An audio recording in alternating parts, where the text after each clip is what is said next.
যেখানে বাঙালি সেখানে তো কারাকারি হবে, সেটা আমাদের রক্তের সাথেই মিশে আছে, কারণ আমরা বাঙালি। এই গেছে, আসসালামু আলাইকুম, আবারও নিয়ে আসলাম আপনাদের মাঝে লুকিং ফর ইফতার পার্ট 3। তো বাই দ্য ওয়ে, গত ভিডিওতে দেখছেন যে কত সিরিয়াল ভেদ করে আমি ইফতারটা নিয়ে আসি, কারণ 1000 মানুষের আয়োজন করা হয়েছিল।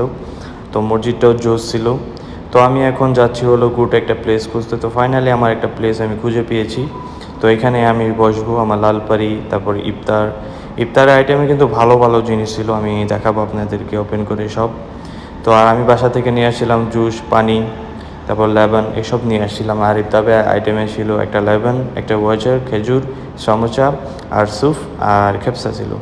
তো আমি এখন বসবো, কারণ আরও 10 মিনিট আছে। তো সবার প্রথম আমার যাওয়া করণীয় কাজগুলো আমি করে নিব। আর একটা বিষয় কি, যতই আপনার ভালো ইফতার থাকুক, সাথে কেউ না থাকলে সেই ইফতারটা জমেই না। তো আমি খুব একা ছিলাম।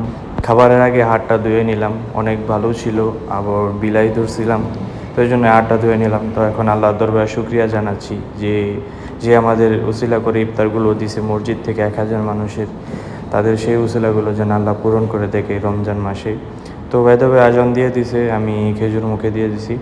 তো আরেকটা মজার বিষয় হচ্ছিল যে আমার পাশে একটা ফ্যামিলি বসছিল। তো ফ্যামিলি থেকে আমাকে সমস্যা দেওয়া হয়েছে, ওনারা যেহেতু আমাকে খাবার দিল, তাহলে আমি পরের ভিডিওতে দেখাবো আমি ওনাদের কি দিলাম।